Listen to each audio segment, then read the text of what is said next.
तद्विद्धि प्रणिपातेन परिप्रश्नेन सेवया उपदेक्ष्यन्ति ते ज्ञानं ज्ञानिनः तत्वदर्शिनः। सबको दंडवत प्रणाम। श्रील प्रभुपाद की जय। ये श्लोक हमें बताता है कि हमें कैसे गुरु के समीप जाना चाहिए, कैसे गुरु परंपरा से जुड़ना चाहिए और उसके आगे हमारा क्या कर्तव्य है। तो ये भगवद गीता का श्लोक है, अध्याय 4, जिसका शीर्षक है दिव्य ज्ञान और उसका 34वां नंबर श्लोक है। कई बार व्यक्ति सोचते हैं कि मनुष्य शरीर सिर्फ भोग विलास के लिए है, पर ऐसा नहीं है।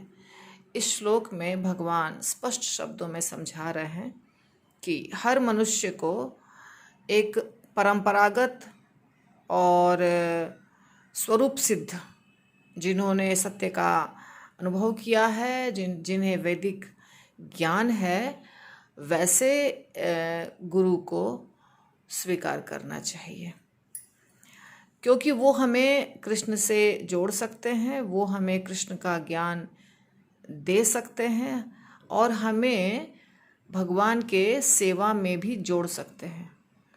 परंतु जब हम गुरु को ढूंढ लेते हैं, अच्छे बोनाफाइड गुरु को हम ढूंढ लेते हैं, फिर हमें उनसे जुड़ने के लिए बहुत कुछ त्यागना होता है, बहुत कुछ करना होता है। जैसे हमें भगवान का जप करना चाहिए, हमें कुछ नियम हैं जिनका पालन करना चाहिए।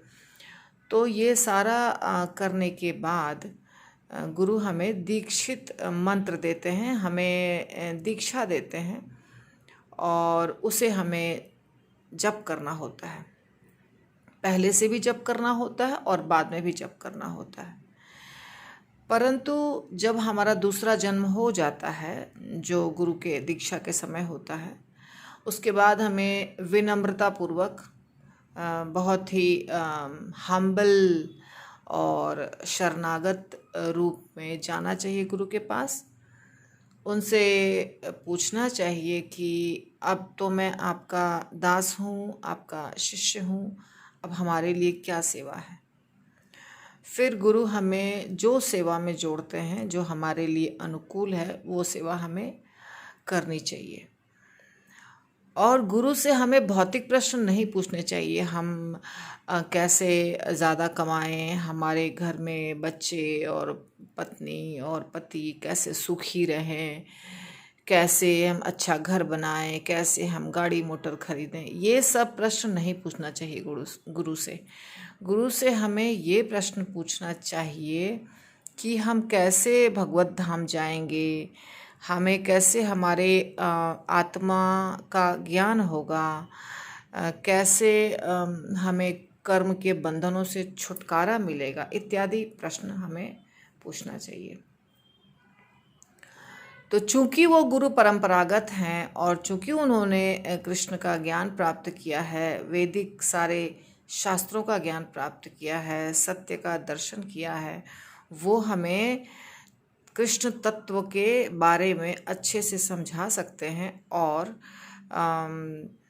हमें ऐसे सेवा में भी जोड़ सकते हैं जिसको करके हम शुद्ध हो सकते हैं और अंततः हम शरीर त्यागने के बाद भगवत धाम प्रवेश कर सकते हैं। और ये सब गुरु की कृपा से ही होगा, क्योंकि इस दुनिया में स्वयं भगवान नहीं आते हैं अभी के समय, कलयुग के समय, परंतु उनके ही प्रतिनिधि हैं बोनाफाइड गुरु। तो ये बहुत आवश्यक है कि हमें एक प्रामाणिक गुरु से मिलना चाहिए और उनसे दीक्षित होना चाहिए। हरे कृष्णा। दंडवत प्रणाम। श्रील प्रभुपाद की जय।